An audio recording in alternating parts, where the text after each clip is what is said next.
ஒட்டோ von Bismarck என்ற மிக சிறந்த தளபதியை பற்றி நீங்கள் வரலாற்று ஏடுகளில் படித்திருப்பீர்கள்.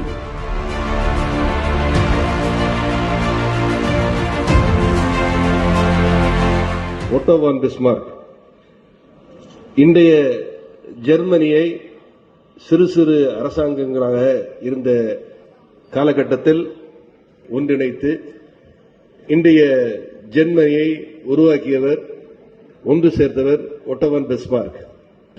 அவர் ஒரு முறை கூறுவார், only fools learn from their mistakes, I learn from others' mistakes. Only fools learn from their mistakes, I learn from others' mistakes. மாணவர்களே,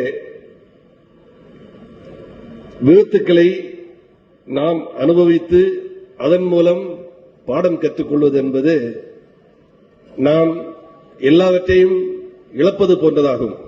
பள்ளி காலங்களும் சரி, கல்லூரி காலங்களும் சரி, வாழ்க்கையில் வெற்றி பெற வேண்டும், சாதிக்க வேண்டும், உயர்வுகளை எட்ட வேண்டும் என்ற எண்ணங்களுடன் நாம் செல்லும் பொழுது அந்த வெற்றிகளுக்கு என்ன தேவை, உயர்ந்த நிலையை அடைய வேண்டுமானால் என்ன தேவை என்று ஒரு கணம் நாம் சிந்தித்தால் அதுக்கு certain basic parameters are required for success.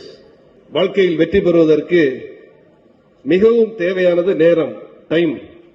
நேரம் இருந்தால்தான் நாம் படிக்க முடியும், நேரம் இருந்தால்தான் பரீட்சை எழுத முடியும், நேரம் இருந்தால்தான் போட்டியில் கலந்து கொள்ள முடியும். அந்த நேரத்துக்கு ஊறு விளைவிப்பது விபத்துக்கள். அதேபோல் ஒரு காரியத்தை சாதிக்க வேண்டுமானால், நீங்கள் எடுக்கும் முயற்சி வெற்றியில் முடிய வேண்டுமானால் உடல் திறன் வேண்டும், மனத்திறன் வேண்டும். இந்த இரண்டு திறன்களுக்கும் பாதகம் செய்வது விபத்துக்கள். ஆகவே நம்முடைய வெற்றி பயணத்தை தடை செய்யும் ஒரு முக்கிய பிரச்சனை விபத்துக்கள், அதிலும் குறிப்பாக சாலை விபத்துக்கள். சென்னை மாநகரை எடுத்துக்கொண்டால் இந்த வருடம் ஜனவரி 1 இன்று வரை 2206 சாலை விபத்துக்களை சென்னை சாலைகள் சந்தித்திருக்கின்றன. இந்த எண்ணிக்கை நாளுக்கு நாள் அதிகரித்து வருகிறது. இந்த வாகன விபத்துகளினால் 2000 பேருக்கு மேல் பாதிக்கப்பட்டிருக்கிறார்கள். 280 பேர் உயிரிழந்திருக்கிறார்கள். சென்னையில் நடக்கின்ற எந்த ஒரு குற்ற நிகழ்வும் இந்த அளவிற்கு மக்களை பாதிப்பதில்லை, விபத்துக்கள் அளவிற்கு. ஆனால் அந்த பாதிப்புகளின் முக்கியத்துவத்தை நாம் மறந்து விடுகிறோம். இந்த பாதிப்புகளினால் ஏற்படுகின்ற சீரழிவுகளை குறித்து நாம் சிந்திப்பதில்லை. ஆக்சிடென்ட்ஸ், சாலை விபத்துக்கள் எல்லாமே தேர் ஆல் பிரிவென்டபிள் ஆக்சிடென்ட்ஸ். சரியான தற்காப்பு முயற்சிகளில் ஈடுபட்டால் இந்த விபத்துக்களிலிருந்து நம்மை பாதுகாக்க முடியும், சமுதாயத்தை பாதுகாக்க முடியும். ஆகவே ஒவ்வொரு நாளும், ஒவ்வொரு நொடி பொழுதும் சாலையை பயன்படுத்தும் பொழுது, சாலையை கடக்கும் பொழுது, சாலையில் வாகனங்களை ஓட்டும் பொழுது கவனத்தை குறிக்கோளாக கொள்ள வேண்டும். கவனம் இருந்தால் நாம் நம்மை காத்துக்கொள்ள முடியும். விதிகளை பின்பற்றினால் நம்மை பாதுகாத்துக் கொள்ள முடியும். நமக்கு தேவையான நேரத்தை நாம் தற்காத்துக் கொள்ள முடியும். நமக்கு தேவையான உடல் நலத்தை, மனநலத்தை நாம் மீட்டெடுக்க முடியும். அதற்கு முக்கிய தேவை, அதுக்கு முக்கியமான ஒரு பேசிக் பாராமீட்டர் நம்முடைய கவனம். ஆகவே வந்திருக்கின்ற இளைஞர்கள் அனைவரையும் நான் கேட்டுக்கொள்வது, அவர் திரு கோபிநாத் அவர்கள் தெரிவித்தது போல், சாலைகள் சாகசங்கள் செய்வதற்காக அல்ல. சாலைகள் ஒரு இடத்திலிருந்து இன்னொரு இடத்திற்கு நாம் செல்வதற்கு பயன்படுகின்ற ஒரு வழித்தடம்.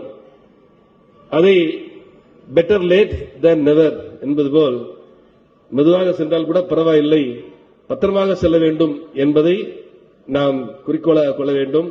அதேபோல் எந்த இடத்திற்கு பயணம் மேற்கொண்டாலும் சரி, சிறிது நேரத்திற்கு முன்னாடியே புறப்பட வேண்டும், சீக்கிரமாகவே புறப்பட வேண்டும்.